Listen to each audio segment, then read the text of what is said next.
Voilà. Donc voilà, Shavua Tov à tout le monde, Bezrat Hashem, on va essayer de terminer le Pérec. Il nous restait un petit passage avant de terminer le Pérec et de commencer de faire le DAF Yud Aleph Amoud Bet, Yud Bet Amoud Aleph jusqu'à la Mishnah. Au moins, si on peut, on verra. On fait ce qu'on peut. Bezrat Hashem. Donc voilà. Donc en tout cas, une seconde. Je me mets comme ça. Ah voilà, il y a quelqu'un d'autre qui rentre. Je crois que c'est Johan. Johan. Shavua Tov. Shavua Tov. Comment ça va? Shabbat Baruch Hashem, Bon, Baruch on Hashem. vient de démarrer tout de suite. On n'a même pas encore lu la première phrase Ok. de la Gemara, donc et puis attends. Baruch Hashem. Juste un autre instant, je voulais juste lancer ici, pourquoi pas, une seconde. Donc voilà, donc il nous restait un petit passage à terminer avant, avant le. Il nous restait un petit passage à terminer avant de terminer le Pérec. Et voilà, ça va toi, Johan, tout va bien? Ouais, Baruch Hashem, très bien. Hashem. Très, Alors, on très y bien. va. Alors, nous dit la Gemara, là on en est Daf Yud Aleph, Amoud Aleph. On avait commencé la Mishnah avec le début de la Gemara. On en était, ça, c'est à peu près 3, 6, 7, septième grande ligne du Hamoud. Septième grande ligne du Hamoud. Alors, je suis là. Alors, je mets en place bien. Septième grande ligne du Hamoud. Alors, il y a marqué, on a vu dans la Mishnah que Atzir, Atzinor, Akora, Ve'amanoul, Ve'amafteach, chez Nishberu, Metaknan Bamoed. On avait dit qu'on avait eu un problème de serrure pendant Shabbat, où on avait le gond de la porte qui s'était abîmé, ou le trou dans lequel le gond tourne, ou la porte, enfin le cadre de la porte, le mashkof, toutes ces choses-là qui se sont abîmées pendant Chol Hamoed, on a le droit de les réparer. Alors maintenant, la Gemara, elle va nous apporter une question par rapport à une Mishnah dans Masechet Sota. Il y a marqué dans Masechet Sota une Mishnah qui a l'air de dire, qui a l'air un petit peu de contredire ça, puisqu'il y a marqué là-bas, hein, Ad Yamav Ayapatish Make Birushalayim. Ça veut dire du vivant. Là-bas, la Mishnah parle de Yochanan Kohen Gadol. Elle nous dit que jusqu'à l'époque de Yochanan Kohen Gadol, on entendait le marteau frapper dans Yerushalayim. C'est-à-dire qu'en fait, pendant Halamoed. C'est-à-dire qu'en fait, les artisans, ils travaillaient pendant Halamoed pour Davara Aved, pour quelque chose qui était une perte. Donc, c'est-à-dire qu'en fait, nous explique la Gemara, Adiamav in, ça veut bien dire que c'est seulement jusqu'à l'époque de Yochanan Kohen Gadol qu'ils avaient le droit de travailler. Mais par contre, Mikan ve'elach, à partir de l'époque de Yochanan Kohen Gadol et au-delà, c'est-à-dire dès que Yochanan Kohen Gadol il est venu et il a fait une gzera apparemment, là, on n'a plus le droit de taper avec le marteau pendant Shabbat, puisque lui, il a interdit cette chose-là. Et pourquoi il a interdit cette chose-là, comme ce qui est expliqué dans Rashi ici, c'est que le bruit du marteau qui fait un col, ce col-là, c'est quelque chose qui est dérangeant, enfin qui est un problème. Et tout le monde sait que tu fais le mélacha pendant la fête, et c'est quelque chose qui n'est pas très shabbatique, quoi. Donc, puisque les gens, en fait, c'est un maritime, c'est que les gens, ils vont entendre qu'il y a une mélacha qui est faite, mais ils vont pas savoir que cette mélacha, hein, elle est faite dans le cadre d'un avara aved. Donc, c'est pour ça que il risque d'y avoir des erreurs au niveau des gens. Les gens, ils vont croire que qu'on a le droit de faire des mélachot même quand c'est pas d'avara aved, etc. Donc, en tout cas, ce qu'on voit, c'est que depuis l'époque de Yochanan Kohen Gadol, on a interdit de taper au marteau pendant la fête, même pour Davar Aved, même pour Davar Aved. Alors la Gemara, elle te dit, ça a l'air de contredire a priori ce qu'on vient de voir dans la Mishnah, puisque dans la Mishnah, on a dit que dès qu'il y avait un problème de Davar Aved au niveau de la serrure qui s'est abîmée, etc., on a le droit de la réparer, bien entendu, ça inclut de devoir un petit peu taper avec le marteau. Donc, comment tu t'arranges pour rétablir les contradictions? Alors la Gemara, elle te dit, Lokashia, kan bedenapre, kan bedenagre. Ça dépend si c'est napré ou nagré. Alors, c'est quoi napré? Napré, c'est les napachim. C'est les, comment on appelle ça? Ceux qui travaillent, les forgerons qui travaillent dans le fer. Et donc, eux, effectivement, quand ils vont taper sur le fer, le bruit, il est très fort. Et les gens, ils risquent d'entendre. Et il y a un problème de maritaïne, que les gens, ils vont entendre qu'il y a une mélacha qui est faite. Et ils ne vont pas savoir que c'est fait d'abord avec. Par contre, ben, des nagrés, donc les nagrés, c'est les menuisiers. Pour eux, il n'y a pas ce problème puisque eux, finalement, le bruit il est beaucoup moins grand. Le bruit il est beaucoup moins grand quand on tape avec le marteau sur le bois que lorsqu'on tape avec le marteau sur le fer. Alors la Gemara te dit Matkief la Rafrizda, Yomru, Kala Raba Asir, Kala Zoutar Shari. c'est un petit peu compliqué de faire la différence et de mettre cette barrière-là, de dire que voilà, quand c'est quelque chose qui fait beaucoup de bruit, on interdit. Quand c'est quelque chose qui fait un petit peu de bruit, c'est autorisé. C'est une limite qui est très difficile à mettre, quoi. Parce que finalement, si on interdit à cause du bruit, à cause du maritime, dès qu'il y a le moindre bruit, ça devrait être interdit. Alors Rafriza, il est venu, il a dit, tu sais quoi, alors je vais te répondre d'une autre façon. Donc encore une fois, la question a été, pourquoi dans notre Mishnah, on nous dit qu'on a le droit de réparer les serrures, les tzorer d'Avara Aved, et alors que dans la Yochanan Kohen Gadol, il avait interdit ça à cause du bruit du marteau. Alors, nous dit Agmara, Lokashia, Habe Magle, Habe Chatzine. Ça dépend. En tout cas, ce qu'on a autorisé, c'était seulement quand tu fais Magle. Magle, c'est une genre de scie qui est très grande. Et apparemment, elle ne fait pas de bruit. Comme ça, Rachid dit qu'il n'y a aucun bruit qui sort de cette scie-là, un truc silencieux. Et donc, ça, on a le droit de le faire avec un outil qui est silencieux. Par contre, Bechatzine, ce que Yochanan Kohen Gadol a interdit, c'est Chatzine, c'est quelque chose de réparer avec un Marchatzine, c'est un genre de patiche, un genre de marteau. Et là, effectivement, ça fait du bruit, ou au moins ça fait un petit bruit, peu importe dans quel matériau tu le fais, sur du bois ou sur du fer. Mais en tout cas, il y a un bruit qui va sortir, et donc, c'est pour ça que ça va être interdit. Donc, d'après ce qu'il répond à Frida ici, la différence, elle est entre marteau ou outil silencieux. Et pas entre bois et fer, comme on avait voulu le dire au départ. Rav Papa Amar, Kan, Koden, Gzera, Kan, Leachar, Gzera. Lui te dit, c'est quoi? Non, la réponse, elle est différente. C'est que ça dépend avant la Gzera ou après la Gzera. Ce qu'on a autorisé dans notre Mishnah, c'était avant qu'il y ait la Gzera de Yochanan Kohen Gadol. Mais après la Gzera de Yochanan Kohen Gadol, ce qui est marqué dans la Mishnah, eh ben, tu as raison, c'est interdit. Ça, c'est ce qui donne comme réponse Rav Papa. On a une troisième réponse qui est la réponse de Ravashi. Donc, il nous dit que Ha Rabbi Yehuda, Ha Rabbi Yossi. Il dit en fait, finalement, cette histoire, c'est une machloket Tanaïm. Et c'est vrai que la Mishnah dans Sotah, dans laquelle on voit que Yochanan Kohen Gadol, il a interdit de taper avec le marteau pendant la fête, même si c'est d'abord à Aved, ça va comme Rabbi Yehuda. Donc, Rabbi Yehuda, on va le voir dans le début du deuxième pérec, là. Rabbi Yehuda, lui, il pense que là-bas, l'exemple dans lequel Rabbi Yehuda il est cité, c'est si jamais quelqu'un il a du vin qui est sur le. Il n'a pas eu le temps avant la fête de le mettre dans le pressoir et le vin il est pratiquement en train de se presser. Et si tu ne le presses pas tout de suite, il va y avoir un FCD. Alors il y a une marque locale entre Rabbi Yehuda et Rabbi Yossi. Comment tu as le droit de faire? D'après Rabbi Yehuda, il faut que tu fasses avec un chinouille. Tu ne peux pas le faire de manière normale. Alors que d'après Rabbi Yossi, tu peux le faire même de manière normale. Il te dit à partir du moment où c'est d'avar à Aved, tu peux le faire même de manière normale. Donc on voit que Rabbi Yehuda, il est beaucoup plus mahmir sur le davar à Aved. Il ne va pas t'autoriser les gamrés. Donc lui, nous dit la Gemara, finalement, Yochanan Kohen Gadol, quand il a interdit, il allait dans l'avis de Rabbi Yehuda. Alors que Rabbi aussi, lui, qui va autoriser Davara Aved, même sans chinouille, et ben lui, il autorisera de réparer la serrure et il sera contre ce qu'il a dit Yochanan Kohen Gadol. C'est ce que nous dit la Gemara ici. De Amar Rabbi Yitzhak bar Avdimi, on va voir plus tard que la Gemara va nous rapporter les paroles de Rabbi Yitzhak bar Avdimi. Mantana, quel est l'auteur et quel est le Tana qui pense que Shinouï Bamoed Bedavar Aved, qu'on a besoin de faire un Shinouï? C'est Delo qui est Rabbi Yossi, c'est pas Rabbi Yossi, parce que d'après Rabbi Yossi, même sans Shinouï, tu peux faire une Melacha dans Davar Aved. C'est comme Rabbi Yehuda en réalité. Et donc nous dit la Gemara ici que la Mishnah dans Sota, qui nous dit qu'on n'a plus le droit de taper avec le marteau, même les tzorer Davar Aved pendant Chala Moed, ça va d'après Rabbi Yehuda qui lui interdit de faire une Melacha de manière normale, même pour du Davar Aved, et pour lui, il faudra faire un Shinouï. Alors, Amar Ravina, la Gemara nous dit que finalement, on verra plus tard que la halakha est comme Rabbi Yossi, la halakha le Maaseh est comme Rabbi Yossi. La Gemara nous dit Amar Ravina, Keman Madlina Naïdna Kaviuta de Dasha, Bechula de Moada.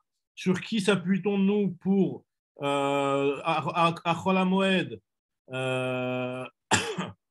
comment dire Madlinan Kaviuta de Dasha. Ça veut dire qu'on soulève la poutre qui est tombée de la porte. C'est-à-dire, en fait, dans la porte, dans le cadre de la porte, il y a la poutre supérieure, le mashkov, quoi. S'il est tombé, on a le droit de Madlinan, de le soulever, de le remettre, de le retaper, de le reclouer. Sur qui nous on s'appuie pour pouvoir faire ça? Parce que si tu arranges pas ça, après c'est d'avoir avec, c'est-à-dire que ta porte elle est pas en bon état et n'importe qui peut rentrer, bon, ça peut un problème. Mais en tout cas, comme qui nous on s'appuie de le faire de manière normale, sans chinouille, en clouant le truc normalement, nous dit l'agma Keman qui est Rabbi aussi, ça va comme Rabbi aussi, qui lui a autorisé d'avoir à Aved même sans aucun chinouille. Alors, continue l'agma. Maintenant, on va voir la suite de ce qu'on avait vu dans la Mishnah où on avait dit que Kvashin, on avait vu que de faire des des mchir, là, vous vous rappelez les variantes? Les variantes, tu peux les faire seulement si tu auras de quoi manger pendant la fête. Tu ne peux pas faire des variantes qui seront prêtes qu'après la fête. C'est un problème de hachana ou enfin de faire des choses qui ne sont pas en rapport avec la fête. Ça, on ne t'autorise pas. Alors, la Gemara nous raconte Bedita Libae. Alors, Bedita, c'est le nom d'un art. En fait, il y a plusieurs girsaot entre le bar de côté là et le Rashik Taviad et le Rashi. Il y a plusieurs girsaot. Il y en a qui disent qu'on parle de la ville de Pumbedita parce que Pumbedita, c'est la ville. En fait, Bedita, c'était un fleuve. Bedita, c'était un fleuve. Et Pumbedita, c'est la fameuse ville de Pumbedita où on dit qu'il y avait une grande concentration de juifs à l'époque à Babel.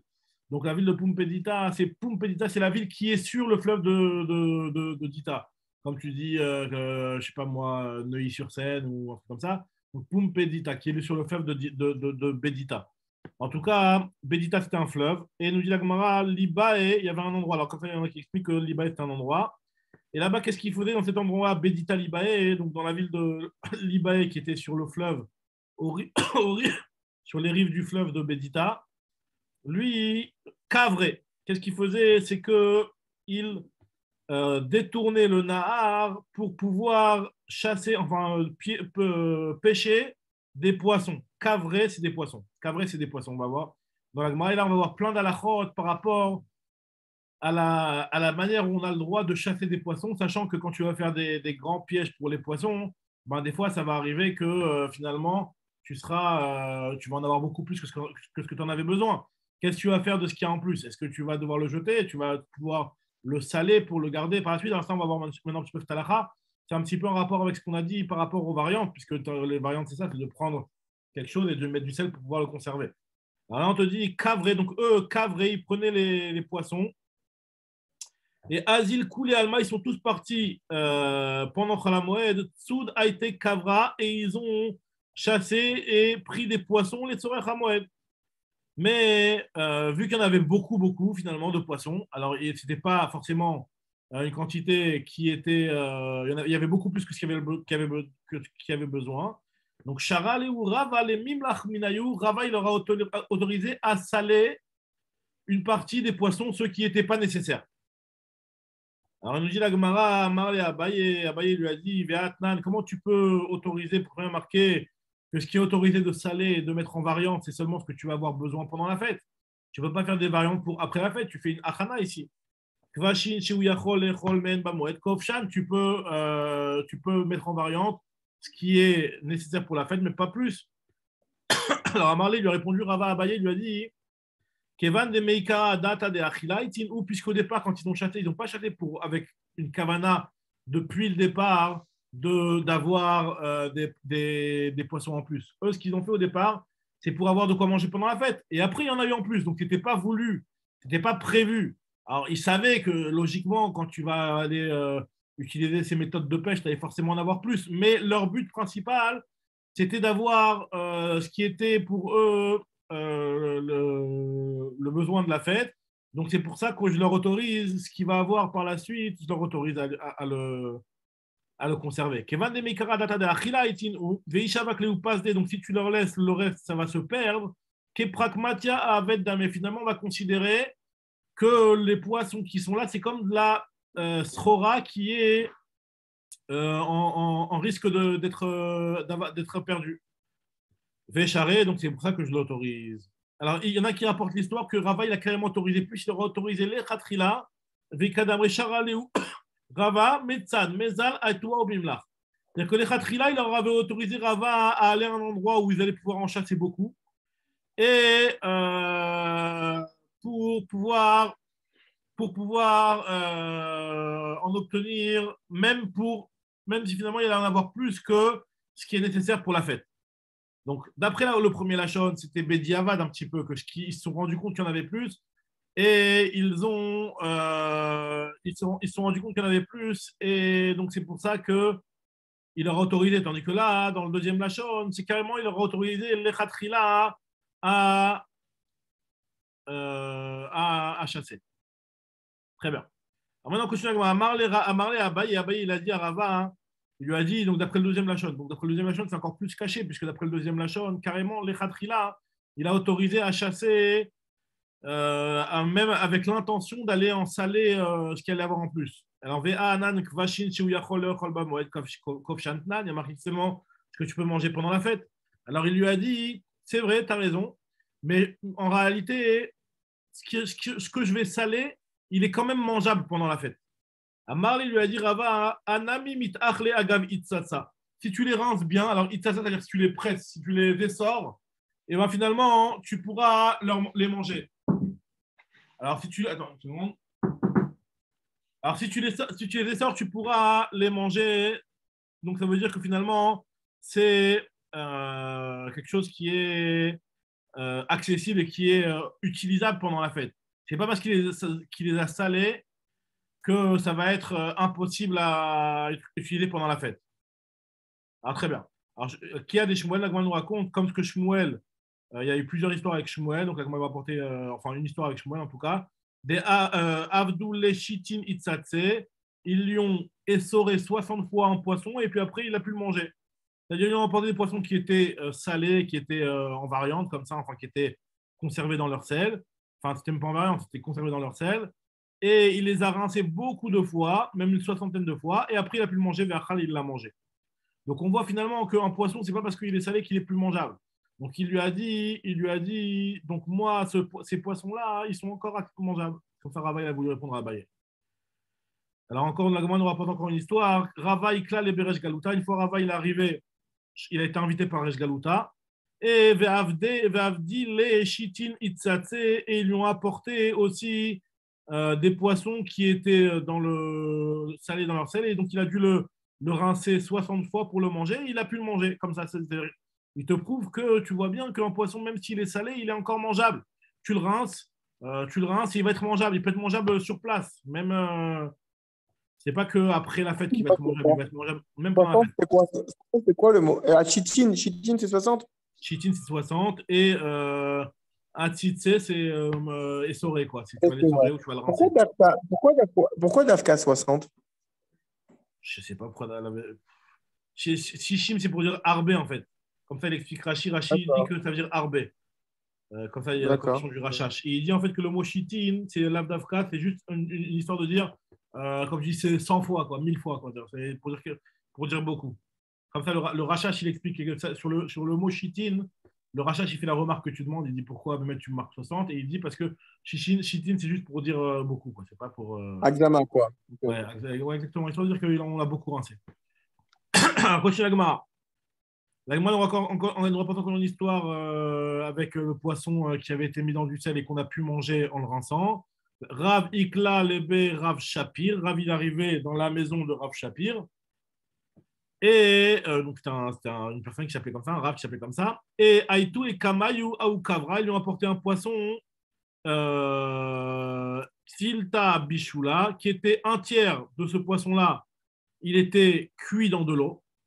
Kilta milcha, un tiers de ce poisson-là, il était salé, et donc ils ont dû le rincer pour le manger. Donc encore une fois, on voit que quelque chose qui est salé, il peut être mangeable si tu le rinces. Vetilta tavia, il y avait un tiers du poisson qui était grillé. C'est-à-dire, en fait, finalement, ce qu'elle nous raconte la Gemara, c'est que Rav Shapir, il avait fait à Rav un plat composé de trois types de poissons, poisson salé, poisson qui était vraiment salé, conservé quoi, dans son sel. Un tiers, c'était un poisson qui était cuisiné en bichoule, et un tiers, c'était de la grillade, un poisson grillé. Donc voilà, et on voit, en tout cas, encore une fois, on voit qu'un poisson, même s'il est salé, il peut encore être récupérable et mangeable pendant la fête. Donc, nous dit la Gemara, Amara va marli Ada Tsayada. Il m'a dit Ada. Alors, Sayada, ce n'est pas le nom tunisien Sayada, mais Tsayada, c'est le chasseur de poissons. D'ailleurs, je ne sais pas si Sayada, c'est pas un des chasseurs, mais en tout cas, voilà. Sayad Sheldagim, c'est un chasseur de poissons. Alors, lui, Sayada des Kavra, donc c'est un chasseur de poissons. Samour le Misreche, non, Sayada, c'est un chasseur, Mechila, un pêcheur plutôt, un pêcheur. Et il nous dit comme ça Kavra, Samour le Misreche, Maale. Un poisson, Samour le Misreche, avant de moisir, Maale, c'est là où il est le meilleur. Quand tu le prends et que tu le laisses à la limite, c'est-à-dire que tu le laisses encore 1 heure de plus et il tourne le poisson, c'est à ce moment-là qu'il est le meilleur. Comme ça, la Gemara elle dit. Alors, toi, tout de suite, ici, il te dit, attends, de nos jours, c'est pas du tout comme ça. Un poisson, avant de tourner, il est presque, il est un petit peu moins dégoûtant que quand il a tourné, mais il est quand même dégoûtant. C'est pas du tout le meilleur poisson. Alors, il te dit que peut-être qu'on parle seulement le cavra, c'était peut-être une espèce de poisson particulier, ou alors peut-être que c'était à leur époque, les époques, elles ont changé. En tout cas, de manière générale, j'ai vu un truc très intéressant sur toutes les médications qui sont marquées dans la Gemara, tous les médicaments, etc., qui sont marqués dans la Gemara. J'ai vu qu'il y avait un chérem des kadmonim d'utiliser les remèdes qui sont marqués dans la Gemara. J'ai vu dans un sefer en Pirouche et Harot du Rav Eliashiv sur Maseret Moed Katan, il rapportait là-bas qu'il y a un chérem d'utiliser les médicaments qui sont marqués dans la Gemara. Pourquoi ? Parce que de nos jours, les natures ont changé et que si le personnel l'utilise et elle va voir que ça ne marche pas, elle peut mal parler sur la Gemara et on ne veut pas que ça arrive à ça. Donc il y a un chérem de ne pas utiliser les médicaments de la Gemara.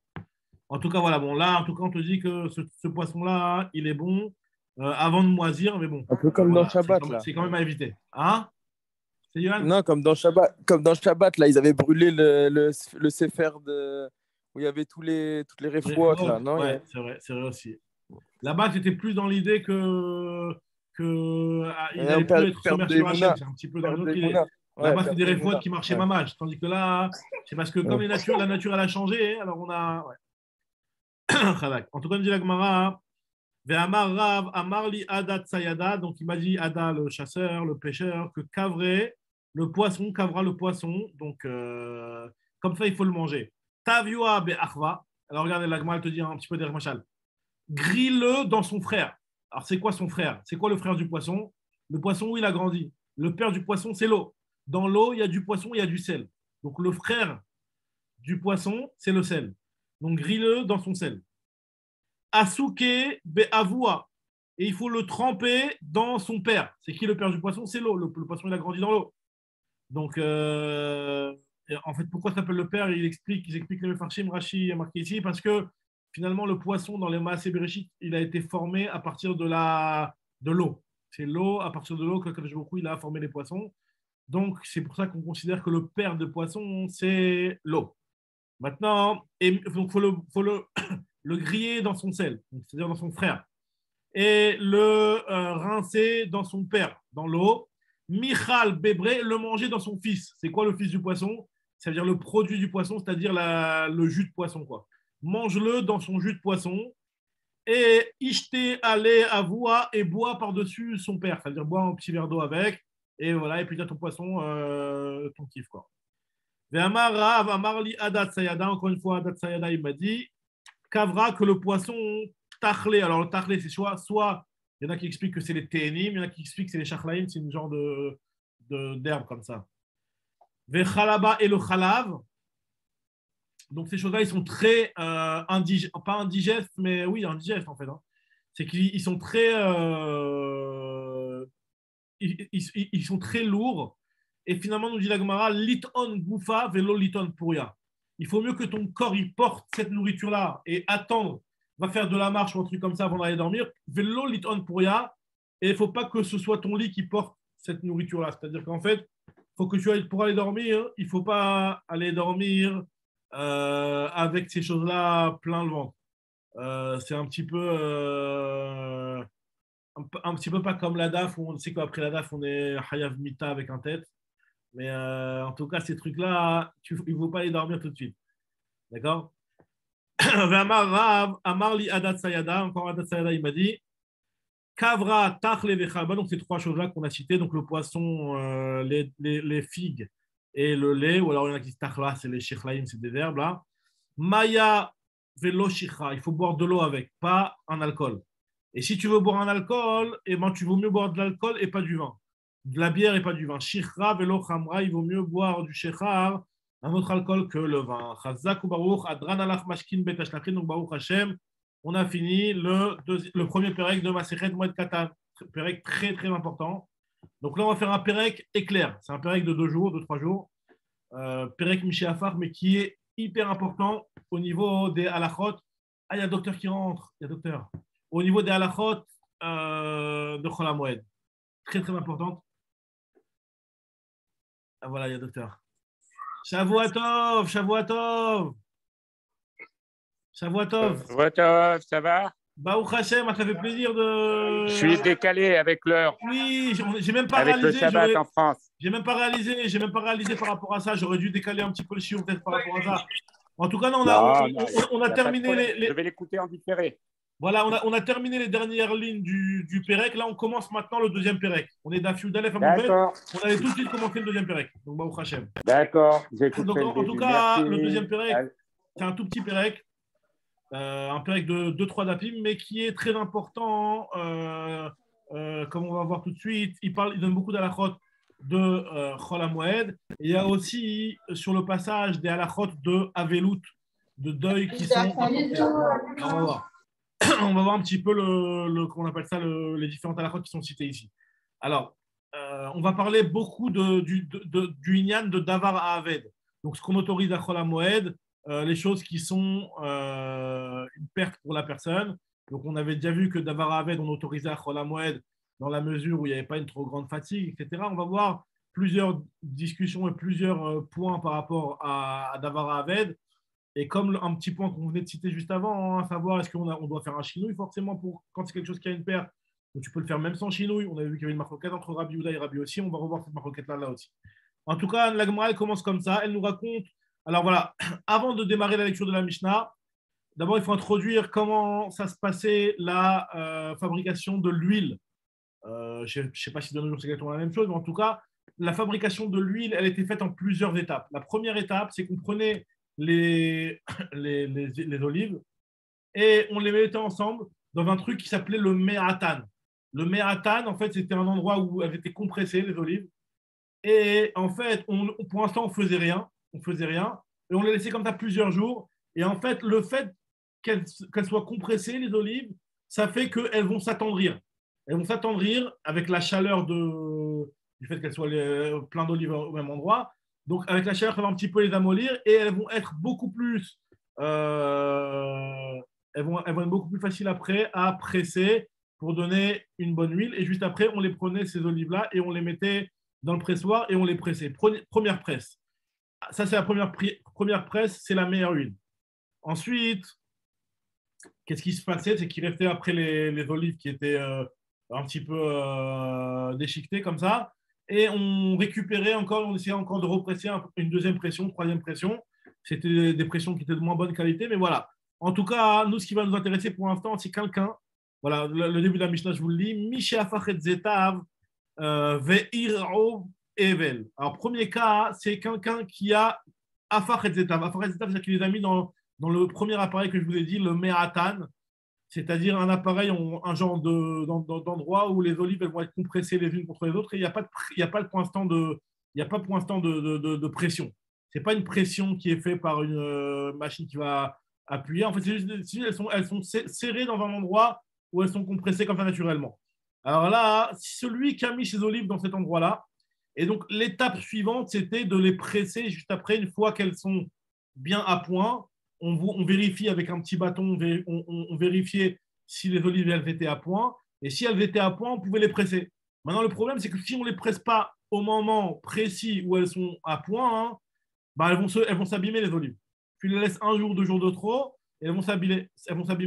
Maintenant, là, on parle d'un type qui a commencé la première étape et malheureusement, il a eu un deuil. Et donc, il ne peut plus travailler pendant son deuil. Donc, maintenant, comment ça se passe? Il y a ces olives qui sont en plan et est-ce qu'il peut faire quelque chose pour pouvoir sauver le truc? Alors là, on va voir ce qui se passe. Premièrement, si jamais il a eu un deuil, ou alors honnête, ou alors il a eu n'importe quel problème. Chez Itou Poalim, ou alors il avait pris des employés et les employés ils l'ont planté à la dernière minute, ils ne sont pas venus. Donc lui, il se trouve avec des olives qui sont sur le point et normalement ils sont en attente de pression et il ne peut rien faire puisqu'il est soit dans le premier cas il était en deuil, soit il a eu un cas de force majeure, ou soit il a eu des poalim qui sont arrivés. Alors nous dit la Gemara, nous dit la Mishnah, Toen Kora Rishona. Alors alors finalement le cas de figure c'est quoi? C'est que arrive Chol HaMoed. C'est ce qui est implicite dans la Mishnah, c'est pas marqué clairement, mais c'est de ça qu'on parle, comme on va le voir dans la suite de la Mishnah, c'est que arrive Chol HaMoed, Et donc, finalement, en Chol HaMoed, normalement, on ne peut pas travailler. Alors, c'est vrai qu'il y avait le premier cas qui parlait de la Avelout et la Mishnah elle n'a pas terminé la halacha sur la Avelout. La Gemara va tout de suite rentrer sur ce problème-là. Mais en tout cas, on nous dit voilà, premier cas, le type il était en train de commencer le travail de l'olive et il a eu une Avelout. Quelle est la halacha sur ça? La Mishnah ne nous l'a pas dit. Deuxième cas, c'est qu'il était en train de faire le travail de l'olive et il a eu un cas de force majeure. Il n'a pas pu faire à temps. Arrive Chol HaMoed et il doit à tout prix rapidement presser son olive, sinon il va avoir une grosse perte. Alors qu'est-ce qu'on fait? Il y a marqué ici que pour Chol HaMoed, on lui autorise on va lui autoriser à faire la pression de ses olives. Alors, ce que nous dit Agmara ici, alors, Toen Kora Rishona, il aura le droit de faire la première presse, ou manicha, et après il laissera comme ça avec la pression, avec la machine qui est en train de presser, d'appuyer sur les olives, et il laissera comme ça jusqu'à après la fête, puisqu'après la perte elle n'est plus très grande. Une fois que tu as commencé la pression et que tu laisses l'huile sortir et s'évacuer, donc là c'est autorisé. Divrei Rabbi Yehuda, c'est ce que nous dit Rabbi Yehuda. Rabbi aussi, lui, il est plus méquel que ça. Il te dit non, pas du tout. Si le type il arrive pendant Chol HaMoed, il a eu ce problème-là et il y a du davar aved, il y a de la perte. Et c'est une perte qui n'est pas, c'est pas lui qui l'a entraîné. Le pauvre, c'était pas de sa faute. Il a eu une galère avec ses employés, il a eu un cas de force majeure et c'était pas de sa faute. Donc là, dans un cas pareil, nous dit Rabbi aussi Omer, Zolef vegomer vegaf kedarko. Tu peux aller jusqu'à carrément fermer les bouteilles d'huile d'olive. C'est-à-dire qu'en réalité, tu vas terminer tout le travail. Zolef vegomer, c'est-à-dire que tu peux verser les olives dans le pressoir, tu vas presser, tu vas terminer toute la pression jusqu'à ce que tu récupères toute l'huile. Vegaf, gaf, ça veut dire mettre le bouchon sur la bouteille. Vegaf kedarko, tu pourras boucher les bouteilles comme tu as l'habitude de le faire en chol. Ça veut dire qu'en fait, d'après Rabbi aussi, comme on avait déjà vu un petit peu dans le période précédent, juste avant, on avait déjà vu cet avis de Rabbi aussi, qui lui autorise carrément, mais à partir du moment où il y a davar aved, il va complètement autoriser à faire les choses de manière naturelle, de manière classique, sans avoir besoin de faire un chinouille. Tandis que Rabbi Yehuda, il te dit non, pas du tout. Essaye de sauve les pertes, c'est vrai, tu as le droit de sauver les pertes, mais tu n'as pas le droit d'aller jusqu'au bout. Mets la pression et c'est tout, arrête-toi là. Ça, c'est ce que nous dit la Mishnah. Maintenant, la Gemara, elle vient et elle nous dit la chose suivante. Patach be'evel vesiem bamoed. Tu as commencé avec le cas du type qui était en deuil. À cause du deuil, il n'a pas pu terminer son boulot. Et tu as enchaîné avec le type qui n'a pas pu terminer son boulot parce qu'arrive Chol HaMoed. Ok, tu m'as dit que pour Chol HaMoed, on peut terminer le boulot d'une certaine façon d'après Rabbi Yehuda, d'une autre façon d'après Rabbi aussi. Mais tu m'as dit quelle était la halacha pour Chol HaMoed. Maintenant, tu ne m'as pas dit quelle était la halacha pour la Avelout. Pour la Avelout, on sait que la Avelout, il y a aussi une interdiction de travailler pendant la Avelout. Donc, comment ça se fait que tu ne m'as pas dit, enfin, dis-moi quelle est la halacha pour la Avelout. Alors, là, il y a une marloquette entre les Amoraïm. Il y a l'avis de Rav Shisha Béré de Rav Idi. Amar Rav Shisha Béré de Rav Idi. Zot Omeret, de là je vois, de la Mishnah, je tire comme enseignement, du fait qu'elle n'a pas donné la même règle pour la Avelout, c'est que la règle de la Avelout, elle va être différente. Zot Omeret, Dvarim Amutarim Bamoed, Asurim Bime Evlo. Ce qui a été autorisé pendant Chol HaMoed, comme on a vu que ces choses d'Avar Aved, ça a été autorisé pendant Chol HaMoed, mais pendant la Avelout, ça va être interdit. Ça va être interdit. Donc d'après lui, Avelout, c'est plus grave en termes de l'interdiction de Melachot, pour Davar Aved en tout cas, c'est plus grave que Chol HaMoed. C'est ce qu'il dit Rav Shisha Béré de Rav Idi. Ravashi continue, il nous dit, Ravashi Amar, Lomi Baya Kamar. En réalité, la Mishnah, ce qu'elle veut nous dire, c'est que Lomi Baya, ça veut dire que non seulement, Lomi Baya, ça veut dire non seulement Chol HaMoed, je te l'autorise, mais même, non seulement la Avelout, j'autorise, mais même Chol HaMoed, parce qu'en fait, d'après lui, Chol HaMoed, il a une facette qui est beaucoup plus ramour que la Avelout, parce que la Avelout, l'interdiction de travailler pendant la Avelout, c'est une interdiction qui est que des rabanades. Alors que l'interdiction de travailler pendant Chol HaMoed, comme ça la Gemara le dit ici en tout cas, c'est une interdiction qui est minatora. On avait déjà parlé qu'il y avait une marloquette rishonim, est-ce que c'est minatora ou c'est pas minatora, l'interdiction de Melacha pendant Chol HaMoed. Là, a priori, on voit que c'est minatora, puisqu'il est en train de dire que Chol HaMoed c'est plus grave que la Avelout, parce que Chol HaMoed c'est minatora. Mais bon, il y en a quand même qui s'arrangent avec cette Gemara-là en disant que quand on dit minatora, c'est qu'il y a une asmarta sur la Torah, mais ce n'est pas vraiment un niveau minatora. Donc il y en a qui, les rishonim, ils essaient de s'arranger avec cette Gemara-là. En tout cas, l'omi baya bimev l'omi demi des rabanan, ou non seulement pendant la veloute qui est que des rabanan, c'est sûr que ça va être autorisé de terminer le boulot pour ne pas rentrer dans une perte. Shari. Et la filouba moed des issour melacha deoraita, même pendant la moed où l'interdiction de travailler, il est minatora, bimkom pseda, sharu rabanan, lorsqu'il y a une perte, les chachamim ont autorisé. Maintenant, la Gemara va nous rapporter une longue braïta qui va aller dans le même sens que Rav Shisha Beret de Ravidi. Rav Shisha Beret de Ravidi, c'était le premier avis qui avait dit que pour la Havelout, c'était plus grave et on n'avait pas le droit, on n'autorisait pas à travailler pendant la Havelout, quand bien même ça entraînait une perte. C'est-à-dire que lui, il ne pourra pas le faire. Il va peut-être pouvoir demander à quelqu'un d'autre, comme on va le voir dans la braïta, mais lui, personnellement, il ne pourra pas le faire. Alors, on dit la Gemara, Tanya Kemate de Rav Shisha Beret de Ravidi, il y a une braïta qui va dans le même sens que Rav Shisha Beret de Ravidi. Voici ce que nous dit la braïta. La braïta nous dit comme ça. Elud varim a osim la aved. Voici les choses qu'on a le droit de faire pour l'endeuillé. C'est-à-dire que l'endeuillé lui-même, il n'aura pas le droit de les faire. Mais nous, on aura le droit de le faire pour lui. Et parmi ces choses-là, il y a ce qu'on a vu dans la Mishnah juste avant. La Evel Bime Evlo. Première chose, c'est Zetava Fuchim. Si jamais il a ces olives qui sont remuées, qui sont mélangées sur le point d'être pressées et il y a une perte, on ne va pas les presser, nous, on aura le droit pour lui d'activer la presse. Lui, il n'aura pas le droit de le faire. Mais nous, on aura le droit de le faire pour lui. Toanimlo, pareil aussi. Toanimlo, Toanimlo. Si jamais il a les olives qui sont retournées, on a le droit de lui mettre la presse sur le truc. Cadeau la gouffe. Si jamais il a sa chavit, comment on appelle ça, sa cruche, la gouffe qui doit recouvrir, donc il doit la bouchonner, il doit mettre un bouchon. Alors là, on aura le droit de le faire pour lui. Pishtano, les halot, pareil, il a du lin qui est en train d'être trempé pour pouvoir après être utilisé en tant que lin pour faire des vêtements, un truc comme ça. Alors là, on aura le droit, nous, de le sortir pour lui pour ne pas que le lin il s'abîme en restant trop longtemps dans l'eau. Pareil aussi, tsmaro les halot minayora, si jamais il a de la laine à remonter du chaudron, le chaudron dans lequel la laine a été mélangée avec la couleur, etc. Donc lui, ça va lui faire une perte si jamais on le laisse trop longtemps dans le chaudron. Donc là, on aura le droit de faire ça pour lui. Autre chose qu'on a le droit de le faire, c'est marbitsim, sadé, où on a le droit d'arroser son champ. Mishitagia ona tamaim shelo. À partir du moment où arrive la période d'arrosage, sa période d'arrosage.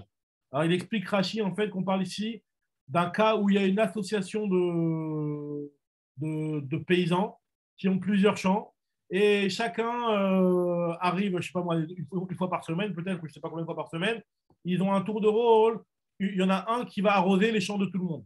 Et finalement, ça arrive son tour et il était en deuil. Il est devenu en deuil et donc, il ne peut pas le faire. Donc là, on aura le droit de faire pour lui cet arrosage-là, sachant que là, il y a quand même une différence. C'est que là, ce n'est pas seulement une perte qui le concerne à lui, c'est une perte qui concerne finalement tous les champs des voisins aussi, puisque finalement, lui, c'était son tour d'arroser le champ des voisins. En tout cas, voilà, là, j'ai juste fait une petite allusion à deux Pirushim dans les Rishonim, mais en tout cas, voilà, en gros, c'est comme ça que c'est l'explication. Donc, en tout cas, on voit de cette braïta-là, et c'est ça qui nous a intéressé, c'est qu'on voit que cette braïta-là, elle nous dit que quand quelqu'un il a commencé le pressoir, lui-même, il ne pourra pas le faire, mais nous, on le fera pour lui. Donc, ça va comme l'avis de Rav Shisha, Beret de Rav Idi, qui avait dit que pour la Havelout, c'était plus grave que pour Chol HaMoed, et on interdisait, même si c'est une perte, lui-même, on ne lui autorisait pas à le faire. On l'autorisait que par l'intermédiaire de quelqu'un d'autre qui va faire le travail pour lui. Maintenant, on va voir d'autres avis dans les Tanaïm qui vont aller un petit peu dans d'autres sens là.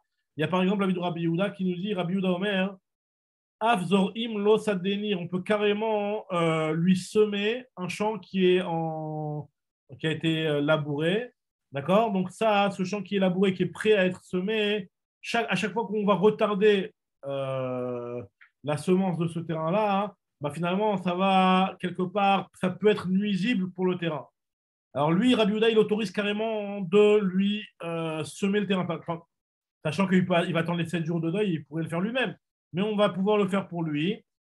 Et il te dit, Amroulo, ils lui ont répondu, les Chachamim, ils lui ont dit, non, moi je ne suis pas d'accord avec toi, cette perte-là d'attendre quelques jours, c'est une perte qui n'est pas assez grande et qui n'est pas suffisante pour pouvoir autoriser, puisque finalement on te dit, Im lo tizra bebachir, Tizra Be'afel. S'il ne va pas semer prématurément, Bachir, ça veut dire c'est tôt dans la saison, bah, il va semer plus tard. Afel, ça veut dire plus tard, tardivement.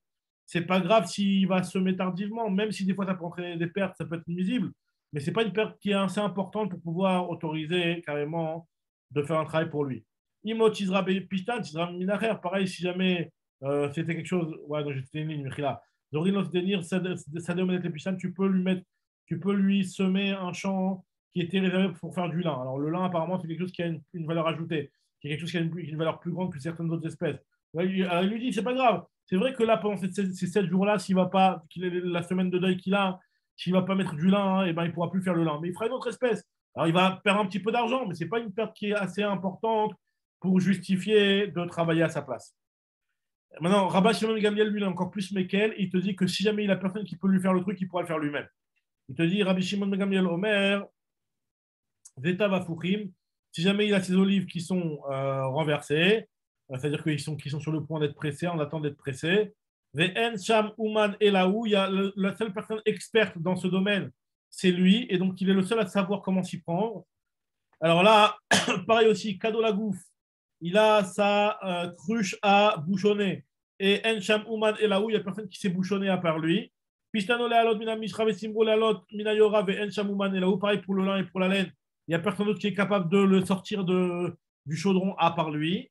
Arezé, Yaase, Betsina, il aura le droit de le faire en cachette et pas devant les gens. Donc lui, c'est pas Ben Rabim. Il autorise lui carrément Rabban Gamliel, Rabban Shimon Ben Gamliel, excuse-moi, il autorise carrément à faire la mélacha lui-même à partir du moment où il ne la fait pas devant les gens.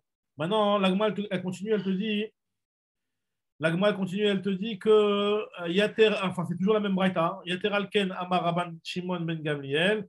Encore une chose que Rabban Shimon Ben Gamliel nous dit, c'est que Imaya Uman la Rabim, si jamais ce type-là, c'était un artisan qui était nécessaire pour le Rabim. Alors là, il va carrément te donner une coula encore plus grande dans les halakhot de Havelout, en tout cas, que si ce type-là, c'était un Uman, c'était un artisan qui était nécessaire pour le public. Ça part, par exemple, c'est un coiffeur, Balan, ou alors c'était un type qui était le chômeur du Bet Amerchatz, qui était dans le bain public, c'était lui qui était le responsable du bain public. Au Balan l'Arabim, Vegia et Aregel, et arrive la fête. Et finalement, si les types ne vont pas aller chez le coiffeur avant la fête, c'est pas bien, quoi. Donc finalement, on a besoin de lui. Et ce type-là, il est dans une période de deuil à l'approche de la fête. Donc là, qu'est-ce qui se passe? Ve'en Shamouman Elaout, c'est le seul à pouvoir sauver la situation. Dans un cas pareil, Arezé, Yaase, il aura le droit de le faire, même s'il le fait en public finalement. Parce que là, finalement, il le fait pour le public, donc ça va être en parassia, en public. Donc il aura le droit de travailler à partir du moment où il le fait parce que les gens ils ont besoin de lui. Finalement, sa situation à lui de Avelout ne doit pas, et elle peut être autorisée pour quelqu'un, pour le besoin finalement du rabbi. Alors la Braïta continue à nous donner plusieurs autres exemples de Issour Melacha pour un endeuillé, alors qui travaille sur le terrain d'autres personnes. Par exemple, il y a le haris. Alors le haris, alors en français, on a l'habitude de dire le métayer. Le métayer, alors je ne sais pas si ça rentre exactement dans la vraie définition du métayer telle qu'on la connaît, mais en tout cas, le haris, c'est quelqu'un qui... Ouais, tu sais quoi? Ouais, non, pardon, Mechila, je t'ai coupé, excuse-moi. Non, le haris, c'est quelqu'un qui travaille sur le terrain des autres et il reçoit en contrepartie un pourcentage de la récolte. D'accord? Ça veut dire que lui, il travaille sur un terrain et puis finalement, la récolte, il va prendre par exemple 20, 30, 50% en fonction de leur accord. Et donc, ça, c'est un haris. Ouais, c'est ça, tu confirmes ou pas, Joseph? Ouais. C'est comme ça que je voyais les choses, ouais, tout à fait. Et après, il y a la Khakirut, c'est aussi un genre de truc dans le même esprit. Mais c'est quelqu'un qui travaille à la terre. Le Khakirin, c'est quoi? C'est quelqu'un qui va lui-même, il va louer le terrain. Il va louer le terrain et en fait, il va travailler et en fonction, et à la place de donner une somme, à la place de donner une somme pour, comment dire, pour payer cette location-là, il va payer avec le résultat du terrain. Par exemple, disons qu'il y a un terrain qui est censé faire je sais pas moi, une cinquantaine de tonnes de fruits. Il dit voilà, moi je prends ton terrain et je te le loue et le tarif de la location c'est 10 tonnes. Maintenant, si moi, je ne travaille pas assez bien et que le terrain va faire que 20 tonnes, moi, je dois quand même te donner 10 tonnes. Donc là, dans un cas pareil, c'est ce qu'on appelle la khakirut. Ça, c'est khakirin. Maintenant, autre chose, c'est les kablanim. Alors, kablanim, c'est un petit peu plus, c'est quelqu'un qui va venir et qui va. C'est un kablan, c'est un petit peu comme ce qu'on appelle dans le lachon courant de tous les jours en Israël. Un kablan, c'est un oved kablan, c'est quelqu'un qui vient et qui travaille à la tâche. Ça veut dire que tu viens et tu vas le prendre, tu lui dis, vas-y, viens, travaille dans mon terrain et moi, je te paye, tant et tant. Peu importe la quantité de récolte qu'il va avoir sur le terrain, moi, je te paye tant et tant. C'est le même esprit un petit peu. Enfin, c'est des choses différentes. Et on verra Bezrat Hashem dans la suite par rapport à Ilchot Shabbat qu'il y a des différences dans ces choses-là. En tout cas, le kablan, c'est celui qui travaille sur la terre de quelqu'un d'autre et les fruits vont rester au propriétaire. Et il va juste devoir lui payer une quantité précise de la récolte qui est plus ou moins. Il a dit voilà, toi tu viens travailler pour moi, je te donne 10 tonnes. Même si finalement, qu'il en fasse 50, 100, 1000 ou 20, peu importe, je te donnerai 10 tonnes en tant que salaire. Alors dans un cas pareil, tous ces cas-là, que ce soit le haris, le khakir ou le kablan, arelu yasu acherim bishvilan. Les gens qui viennent travailler dans le champ d'un endeuillé, ils ont le droit de continuer à travailler pour lui pendant sa semaine de deuil. Parce qu'à partir du moment où le Baal Hasadeh, il va perdre si jamais le terrain ne travaille pas, alors là, dans ce cas-là, c'est autorisé. Très bien. Maintenant, mais par contre, l'endeuillé lui-même, il n'aura pas le droit de travailler. C'est juste les employés qui ont le droit de travailler. Maintenant, attends, donc la Braïta, là,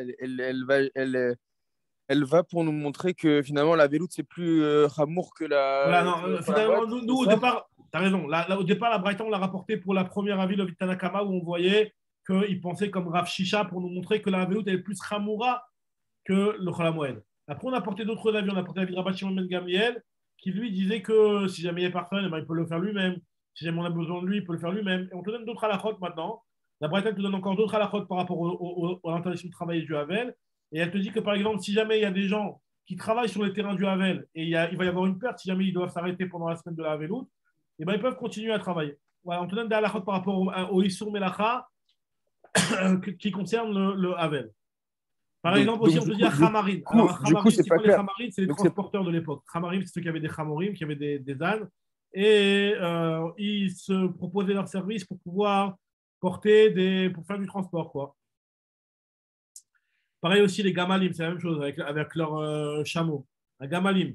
Les Sapanim, c'est les marins aussi qui prenaient leur bateau et qui proposaient leur service pour aller livrer de la marchandise en utilisant les moyens maritimes. Alors, dans la mer, etc. Donc, ils utilisaient leur bateau et donc ils se louaient. Arelu, ils n'auront pas le droit de travailler, c'est-à-dire que finalement, si eux, ils ont une aveloute, ils n'auront pas le droit de proposer leur service pendant la semaine de leur aveloute, même si c'est vrai qu'on a besoin d'eux, etc. Mais non, ils ne proposent pas leur service pendant la semaine de la aveloute. Pourquoi? Parce que finalement, en ne travaillant pas, vu qu'ils n'étaient pas sur un projet à la base, c'est-à-dire que ils étaient, on va dire, pour l'instant, eux c'est des freelances, quoi. C'est-à-dire que dès qu'on a besoin d'eux, on les appelle. Donc, ils n'étaient pas au milieu d'un travail, donc eux, ils ne devront pas proposer leur service pendant cette semaine-là. Maintenant, s'ils étaient déjà avec leur behemoth ou avec leur bateau embauchés chez quelqu'un d'autre pour travailler, donc en plein milieu d'un travail, alors là, ils auront le droit de travailler pendant leur semaine de deuil, pour ne pas que celui qui les a embauchés va perdre. Et pour ne pas qu'eux aussi, ils perdent leur salaire finalement, et celui qui les a embauchés perde leur marchandise à cause du retard. Donc là, on voit une couleur par rapport à ce genre de problématique. Maintenant, la Braïta, elle termine, elle continue, la Braïta, elle dit que un sririum, donc quelqu'un qui est, cette fois-ci, c'est un employé. Sririum, c'est un employé, il est payé à l'heure ou à la journée. Afilou be'ir acheret, même si lui, il travaille dans une autre ville, c'est-à-dire pas dans sa ville même, et les gens de la ville, ils ne savent pas qu'il est en deuil, celui-là, loyase, il n'a pas le droit de travailler. Donc, c'est-à-dire que c'est un employé, donc là, on voit la fameuse halakha, que quelqu'un qui est employé pour quelqu'un, il n'a pas le droit de travailler pendant la semaine de deuil. Maintenant, si jamais lui, c'était un artisan et on lui a donné un travail à faire, Alors dans ce cas-là, Falpi, chez Bekibolet, Loyase. Alors là, la Braïta dit quelque chose d'un petit peu bizarre. Elle dit que même si c'est en Kablanout, c'est-à-dire que c'est payé à la tâche, il ne devra pas travailler. Alors la Gemara va expliquer, elle va dire non, au contraire. Si c'est à la tâche, c'est normal qu'il ne devra pas travailler parce que finalement, à la tâche, ça veut dire moi, je te donne un travail à faire et fais-le moi. Voilà, bon, tu as une semaine, 2 semaines, un mois pour me le faire et tu me le fais. Donc finalement, des fois, quand il va se dépêcher de le finir rapidement, ça va être pour son intérêt personnel et pas pour le bien de celui qui lui a donné le travail à faire.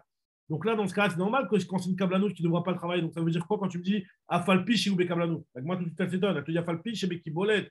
Velomi Bayachena avec Kibolet, Adraba. Kibolet, Kedideda, mais Kibolet, c'est un travail, c'est toi-même qui décides quand est-ce que tu travailles. Donc au contraire, tu devrais plus interdire quand c'est une Kibolet. Donc là, moi, tu as raison, je corrige ma phrase. Et là, Emma, tu devras lire dans la Braïta et dire que Ben Bekibolet, Ben Chena Bekibolet Loya, c'est que ce soit en tant que Kablanout ou comme quelqu'un qui travaille à la tâche ou qui travaille en tant qu'employé, il ne devra pas travailler pendant la semaine de sa veloute parce qu'il n'y a pas de FCN. Il pourra continuer à travailler et à faire cette tâche-là plus tard. Maintenant, Aïta Melarto Beyad Acherim, c'est-à-dire que si maintenant le cas inverse. Là, on a vu jusqu'à maintenant le cas où c'était le Havel qui avait lui-même un travail. Et dans un cas pareil, on te dit que non, il ne devra pas travailler si jamais il n'y a pas de perte pour la personne qui lui a donné le travail. Maintenant, le cas inverse, où c'est lui, il a donné un travail à faire à quelqu'un. Et ce quelqu'un, en fait, il n'a rien à voir, lui. Il se dit, voilà, tu m'as donné un travail. Si le type, il est en deuil, en quoi ça le concerne? Quoi? Ça veut dire que ça ne le concerne pas. On te dit que là, il y a des règles aussi. Aïta melarto beyad acherim. Si le travail, il était entre les mains d'une autre personne, alors beveto lo yasu. Si c'est dans la maison de l'endeuillé, il ne devra pas travailler. Mais par contre, si c'est pas dans la maison, en dehors de la maison de l'endeuillé, dans un cas pareil, il pourra travailler. Bebeit acher yasu, il aura le droit de travailler. Ça, c'est la Braïta. Voilà, donc là, on a fini la Braïta qui nous donnait toutes ces règles-là sur le travail d'un Havel. Alors, après, c'est vrai que nous, dans la halakha de tous les jours, voilà, le Havel, il fait attention de ne pas travailler, etc. Maintenant, voilà, on voit qu'il y a quand même des cas de perte où on autorise, dans certaines mesures, que ce soit une perte pour la personne elle-même au niveau de son salaire, que ce soit une perte pour celui qui t'a donné la marchandise en question, tu ne vas pas pouvoir laisser. C'est-à-dire, voilà, en réalité, quelqu'un qui a une usine et qui malheureusement il a eu un deuil ou un truc comme ça, et ben lui, c'est vrai que si ça connaît des pertes à ses fournisseurs ou à ses clients, etc., ben, il y a des éthérimes pour pouvoir, en tout cas, ce qu'on voit d'ici. Après, on ne rentre pas dans la lara parce qu'on n'a pas vu jusqu'à la lara. En tout cas, on voit d'ici qu'il y a de quoi autoriser dans une certaine mesure. En tout cas, voilà, maintenant, Du coup, c'est plus calme. Donc, du coup, ça montre que c'est plus calme. On n'a pas dit Khalamoued, c'est comment ça se passait par rapport à ce niveau-là. Khalamoued, c'est non, la même chose. On n'a pas dit Khalamoued. Non, la Velout par rapport à Khalamoued. Justement, mais on n'a pas dit Khalamoued si c'était plus calme ou plus Khamour. On n'en a pas parlé de Khalamoued. On a parlé que de la Velout. Là, ça parlait que de la Velout. Maintenant, nous, ce qu'on avait dit au départ, que d'après Rav Shisha Bered et Ravidi, on avait dit que d'après lui, la Velout, c'était plus grave que Khalamoued. Ouais. Là, c'était dans Tanakama. Après. Du coup, comme tu m'amènes maintenant des exemples où tu vois que ça a l'air. C'est autorisé même dans la Velout, donc à plus forte raison dans Khalamoued alors. Bah oui, ça a l'air de dire finalement, ça casse le truc, quoi. Si on dit que Khalamoued, voilà, eh bien, t'as raison. D'avoir Aved, on autorise dans Khalamoued. Alors maintenant, la Gemara, elle te dit comme ça. Elle rapporte une histoire avec Marion, Béré des Ravines, et Mar, Béré des Ravacha, Béré des Rava. Donc il y avait ces deux Chachamim-là, Marion, le fils de Ravine, et Mar, Béré des Ravacha, Béré des Rava. Eux, ils avaient une association, ils avaient Léou Gamla de Torah Ba'adadade. Ils avaient un Gamla de Torah, c'est ce qu'on appelle un Tsemet Bakar. Un Tsemet Bakar, ça veut dire qu'en fait, c'était deux vaches ou deux taureaux ensemble qui travaillaient. Donc, finalement, ils avaient besoin d'être un couple de taureaux, enfin, deux taureaux pour pouvoir travailler et tirer la charrue. D'accord? Un seul taureau, ça ne marchait pas. Ils étaient associés sur ce truc-là. Chacun mettait un taureau et comme ça, ils travaillaient. Le problème, c'est qu'il y en a un d'entre eux qui a eu une mauvaise chose qui lui est arrivée. Il a eu, en d'autres termes, il a eu une aveloute qui lui est arrivée. Itra Bemilta, il a eu une mauvaise chose qui lui est arrivée. Amar Bere de Ravacha, Bere de Rava. Il a eu une aveloute qui lui est arrivée, donc il ne peut plus travailler. Ou parce que les Gamlé, il n'a pas envoyé son taureau pour travailler le lendemain. Parce qu'il a dit, il est en aveloute, il ne va pas travailler. Amar Ravashi, Ravashi lui a dit, je ne comprends pas comment un homme important comme Mar Béré des Rava, Béré des Rava, il ne connaît pas la halakha. On a le droit, il a le droit. Attends, il est en train d'entraîner à peur une perte à son associé. Il a le droit d'envoyer son taureau. Amar Ravashi, Gavra, Rabba, Kemar Béré des Rava, Avid, Achi. Comment il fait une chose pareille? Neide le Pseda d'Idel Ochaïch. Si lui, ça ne le dérange pas de perdre. Donc de là, on voit que quand s'il veut, il peut être mahmir à l'atmo pour lui, même si pour lui il y a une perte, il peut se dire, voilà, dans la veloute, je préfère mieux ne pas travailler et il s'en fiche de la perte. Même si la halakha lui est autorisée, il peut s'en ficher de la perte pour lui. Ok, il n'y a pas de problème. Mais le problème, c'est que là, sa perte à lui, c'est systématiquement la perte aussi de son associé. Donc il devrait envoyer son taureau pour permettre au moins à son associé de travailler. Alors, Ade Acherim, le Chaïch, il s'en fiche de la perte de l'autre.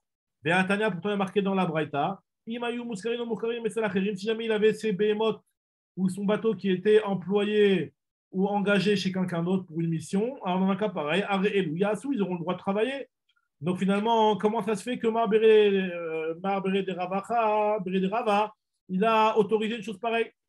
Il a interdit, je veux dire, une chose pareille. Alors, on nous dit à Gemara qu'en fait, lui, il pensait quoi? Mar Baravacha, lui, il pensait quoi? Pourquoi lui, il a interdit? Il nous dit la Gemara, il a interdit Vehu Savar Adam Chashuv Sha'ane. Lui, il pensait qu'une personne qui était importante, c'était différent. Alors, on va juste terminer un petit peu, continuer sur la page d'après. Il reste un petit peu un truc en rapport avec ce sujet-là. J'espère que c'est rapide, normalement. Regardez ce que Gemara nous rapporte. Alors là, finalement, on va voir un petit peu dans le même esprit, mais on va voir par rapport à Shabbat avec un goy. Alors là, jusqu'à maintenant, on a parlé de la Havelout, on a parlé un petit peu de la Moed, on a parlé par rapport à la Havelout. Maintenant, on va voir ce genre de contrat, on va dire, avec un goy. On avait parlé du métayer, on avait parlé du kabla, on avait parlé de la Hakirout. Avec le goy, dans quelle mesure on va autoriser ou on va interdire le goy de travailler dans ce genre de cas de figure? Alors, nous dit la Gemara comme ça, Amar Shmuel. Alors, si jamais il y a un goy qui va travailler à la tâche chez le juif, c'est-à-dire que finalement, le goy, lui, le juif, il lui a donné une tâche à faire, et c'est le goy lui-même qui décide de travailler pendant Shabbat. Le juif, il n'a rien demandé. Peut-être à la limite, même, il faut lui dire de ne pas travailler Shabbat. Mais en tout cas, le juif n'a rien demandé. Amar Shmuel, mais câble et kibolet, si c'est betochatroum, assour. Si le travail, il est fait à l'intérieur du troum, à l'intérieur du domaine où les juifs ils peuvent accéder, alors là, c'est interdit. C'est-à-dire que si jamais le type il habite dans une ville, alors là, dans le trou de cette ville-là, il n'aura pas le droit de le faire. Mais en dehors du trou, c'est-à-dire c'est un endroit où tu ne peux pas y aller, il n'y a aucun juif qui peut y aller, donc là, il n'y aura pas de problème pour qu'il travaille. Parce que finalement, Mitzad Ikaradi, il n'y a pas de problème à ce que le gars il travaille pour le juif lorsque c'est quelque chose qui est payé à la tâche. Puisque s'il va travailler pendant Shabbat, c'est le gars qui veut travailler pour son intérêt personnel de vite terminer ce client-là pour passer à un autre client.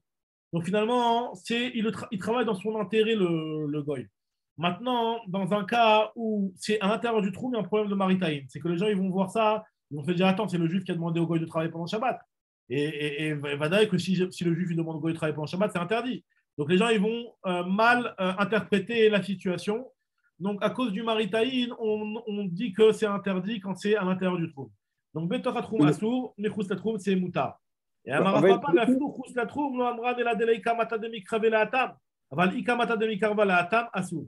Et même lorsque c'est en dehors du trou qu'on autorise, on autorise seulement si l'endroit qui est en dehors du trou de ta ville-là, lui-même cet endroit-là n'est pas dans le trou d'une autre ville. Parce que s'il est dans le trou d'une autre ville, il peut y avoir des gens d'une autre ville qui vont venir dans cette ville-là et qui vont voir, attends, regardez, ça se reconnaît. C'est peut-être, je sais pas moi, imagine-toi, tu as donné ta Porsche à faire réparer et tout le monde sait que c'est ta voiture avec gravé dessus JN, Joseph Naou, comme ça. Tout le monde sait que c'est la voiture de JN.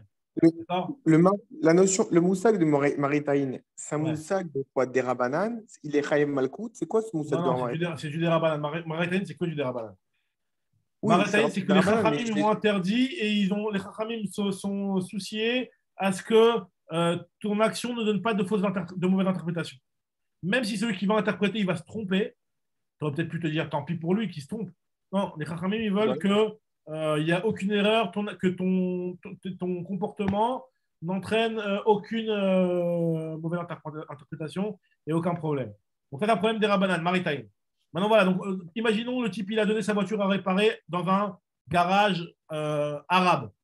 Et le truc, il est en dehors du trou, il n'y a aucun juif qui habite par là-bas. Donc, tu peux le laisser, s'il veut travailler Shabbat, c'est son problème. Maintenant, si jamais cette ville-là, elle est en dehors de ton trou à toi, mais elle est à l'intérieur du trou d'un autre juif, et que ce juif-là, il peut passer par là-bas et il va voir ta voiture qui est carrément en train d'être travaillée par le goy, alors là, c'est un problème, c'est ce qu'il ne dira pas. Par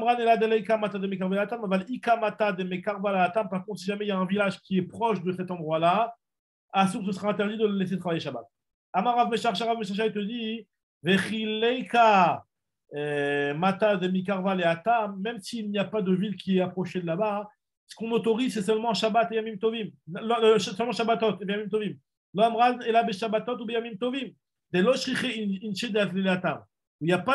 Si jamais c'est en dehors du trou, il n'y a pas de risque, normalement, que quelqu'un passe par là-bas. Donc, ok, tu peux le laisser le goy travailler, il fait ce qu'il veut. Maintenant, aval bechulo shel moed, par contre, quand c'est chol ha moed, des shriche inche de le Atam, où les gens ils peuvent arriver par là-bas, Assour, là, ça va être interdit, puisqu'il y a des juifs qui peuvent passer, qui vont voir, et donc ça rend le problème du maritime. Alors, elle nous raconte juste une histoire sur ça, et elle nous raconte Marzoutra, Béré de Rav Nachman, Banou le Abdena. Une fois, Marzoutra, le fils de Rav Nachman, on lui a construit un château. Abdena, c'est une grande demeure, un château, un traklin, qui a été construit par des goïms, et des goïms qui étaient payés à la tâche, mais câblés qui boletaient. Et c'était en dehors du trou, c'était en dehors du trou, donc il n'y avait aucun juif. Avant que Marzoutra Béré de Rav Nachman arrive là-bas, il n'y avait aucun juif dans ce trou-là. Et malgré tout, Ikla Rav Safra, un jour Rav Safra il est arrivé là-bas, Veravuna Bar Chinana, et Ravuna Bar Chinana aussi il est arrivé. Velo Alou les Gabé, ils ne voulaient pas rentrer dans cette maison-là. Ils n'ont pas accepté de rentrer dans cette maison-là. Alors ça, ils ont dit, Veika Demri, il y en a qui disent que Nami Lo Ala Begabé, que même Marzoutra lui-même qui avait commandé cette maison-là, il n'est pas rentré dans la maison. Ça veut dire que finalement, il a dit non, je ne veux pas en profiter de cette maison-là. Après, qu'est-ce qu'il a fait? Peut-être qu'il a revendu, c'était autorisé, mais en tout cas, il ne voulait pas lui-même rentrer là-bas. Alors, nous explique la Gemara comment ça se fait qu'il n'est pas rentré là-bas. Pourtant, on a dit que quand c'est à la tâche et que c'est en dehors du trou, il n'y a pas de problème s'il a travaillé Shabbat. Mais à Marshouel, mes câbles qui bolent de Torah Trouma, on a dit qu'en dehors du trou, c'était autorisé. Alors, nous dit la Gemara que Adam Chashuv Sha'ane, c'est en réalité une personne importante.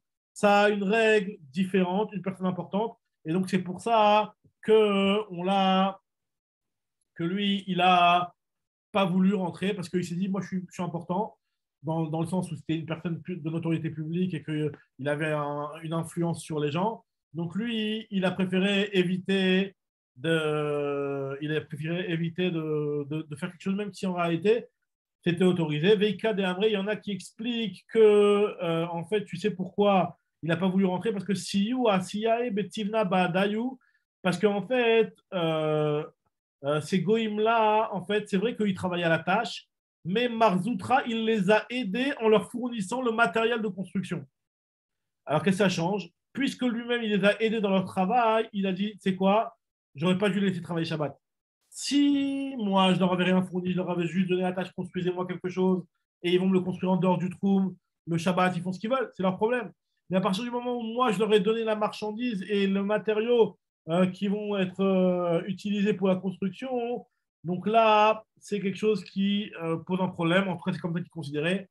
Alors là, la Khalem, je ne sais pas si on tient comme ça, mais en tout cas, lui, il considérait que le fait d'avoir donné le matériel, ça pose un problème. Donc, c'est pour ça qu'il a interdit. Et d'après cet avis-là, ça sera interdit carrément Meikaradin et pas seulement Mishum Maritime, puisque finalement, il a donné quelque chose. Enfin, c'est quelque chose qui est plus grave que le Maritime, puisque là, finalement, ça ne se voit pas à vue de l'extérieur qu'il a donné le matériel.